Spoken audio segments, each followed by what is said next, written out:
Mr. Speaker. Now, the sponsor is asking for biblical precept. I will contribute one, Mr. Speaker. In Malakay, chapter 2, verse 16. Tatagalogin ko na po, Mr. Speaker, para po sa ating kapakanan. Ito po is quoted from God Himself. Namumuhi ako sa diborsyo ng mag-asawa, sabi ng Panginoong Diyos ng Israel. At namumuhi ako sa taong binabalot ng karahasan ang sarili na parang nababalot ng kasuotan. Mr. Speaker, if the Lord God Himself hates divorce, sino ba tayo na mga tao lamang na nilalang niya ang siya pang gagawa ng paraan para isulong ito?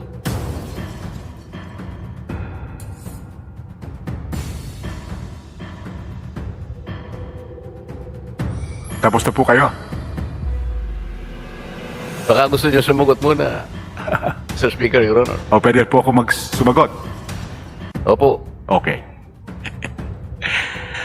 Unang-una, we have to make a distinction between the phrase till death do us part and the statement attributed to the Lord that what God has put together, no man shall separate.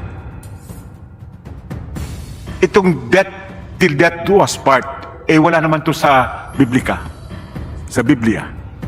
And I would challenge the distinguished Marcoleta to point to the Bible whether there is such a term there or a phrase there, till death do us part. Wala po.